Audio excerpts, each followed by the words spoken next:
Divyavani, Divyavani, Divyavani, Divyavani. Praise the Lord. Hallelujah. Dear friends, greetings from Father Franklin D'Souza from the Diocese of Shimoga. Today we are going to reflect upon 26th Sunday in Ordinary Time, and date is October 1st. Let us pray. Heavenly Father, I praise and glorify your name. As we reflect upon the Word of God today, give us your Holy Spirit to understand what we read and what we hear. Let your word bring healing to us. We ask this through Christ our Lord. Amen. Let's take first reading from the prophet Ezekiel, chapter 18, verses 25 to 28. Thus says the Lord, yet you say, the way of the Lord is not just. Hear now, O house of Israel, is my way not just? Is it not your ways that are not just? When a righteous person turns away from his righteousness and does injustice, he shall die for it. For the injustice that he has done, he shall die. Again, when a wicked person turns away from the wickedness he has committed and does what is just and right, he shall save his life, because he considered and turned away from all the transgressions that he had committed. He shall surely live, he shall not die.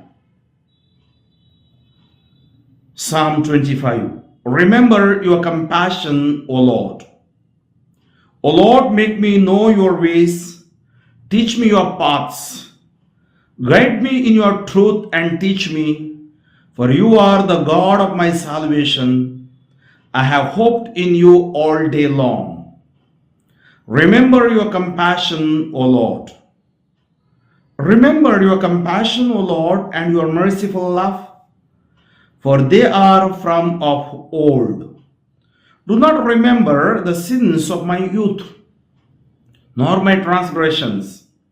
In your merciful love, remember me because of your goodness, O Lord. Remember your compassion, O Lord. Good and upright is the Lord. He shows the way to sinners. He guides the humble in right judgment. To the humble he teaches his ways. Remember your compassion, O Lord. Second reading, a reading from the letter of St. Paul to the Philippians, chapter 2, verses 1 to 11.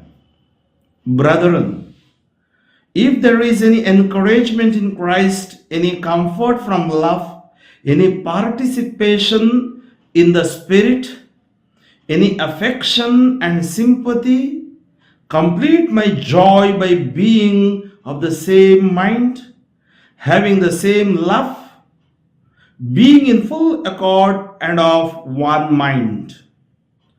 Do nothing from selfish ambition or conceit, but in humility count others more significant than yourselves. Let each of you look not only to his own interests, but also to the interests of others. Have this mind among yourselves, which is yours in Christ Jesus, who though he was in the form of God, did not count equally with God a thing to be grasped, but emptied himself by taking the form of a servant, being born in the likeness of men, and being found in human form, he humbled himself by becoming obedient to the point of death, even death on a cross.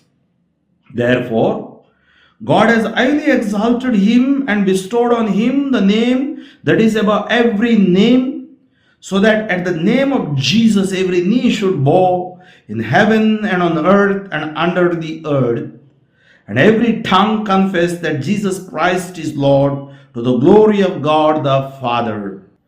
Hallelujah, hallelujah. My sheep hear my voice, says the Lord, and I know them and they follow me. Gospel according to Matthew chapter 21 verses 28 to 32. At that time Jesus said to the chief priests and the elders of the people, "What do you think? A man had two sons. And he went to the first and said, 'Son, go and work in the vineyard today.' And he answered, 'I will not.' But afterwards he changed his mind and went. And he went to the other son and said the same. And he answered, 'I go, sir,' but did not go. Which of the two said to them, 'Truly I say to you, the tax collectors, which of the two did the will of his father?' They said, 'The first.' Jesus said to them, 'Truly I say to you, the tax collectors and the prostitutes go into the kingdom of God before you. For John came to you in the way of righteousness, and you did not believe him. But the tax collectors and the prostitutes believed him. And even when you saw it, you did not afterwards change your minds and believe him. And even when you saw it, you did not afterwards change your minds and believe him." Dear friends, message of Lord is very clear. Change your mind, change your heart, change your life. Otherwise, you will lose your eternity. We sing the hymn, no? Change my heart, O Lord, make it ever new. Change my mind, O Lord, make it ever new. Change my life, O Lord, make it ever new. Yes, Lord will make everything new, provided that we repent, we consent, we come to him with the simplicity. What is happening in the world is portrayed in today's readings. Today there are Catholics for namesake. They don't go to the church. They don't pray. They don't read Bible. There are children I have seen. The parents have toiled and emptied themselves, as in the today's second reading. When they grow, they achieve something in the worldly point of view, but they lose themselves because they do not yield to the voice of the Lord. It's very important for each one of us to yield the voice of God. And the voice of God is Jesus. And he speaks today. He tells the elder son and the second son, one told that I am not going, and he goes. That means he repents, he changes his mind. And same thing will happen in the world. We consider some people as sinners and worse sinners. Maybe they are adulterers. They can transform and come easily. Not those people think they are righteous and not doing the right thing from the heart. In the first reading, God tells us he is not happy with the thinking of people. And he says, people question the ways of God. And God says, do you think that your ways are just? He questions. Then he says, if a righteous person gives up his righteousness and dies, then he loses his life. And when a wicked person transforms and comes back, he will attain his salvation. So we should defeat the wickedness, give up the wickedness, and we have to live and lead a righteous life. And how to live, that is what we see. The compassion of God in the psalm today, as the psalmist prays. Let us pray that. In the second reading, you should have the attitude like Jesus.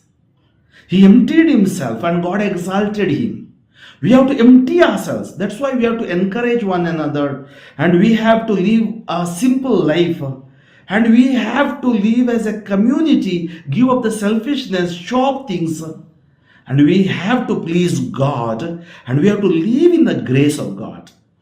That is what God asks from us. So, dear friends, let us take a firm decision today. Let us ask ourselves, let us look into our conscience. Let us not be selfish, let us not be greedy or people are filled with pride.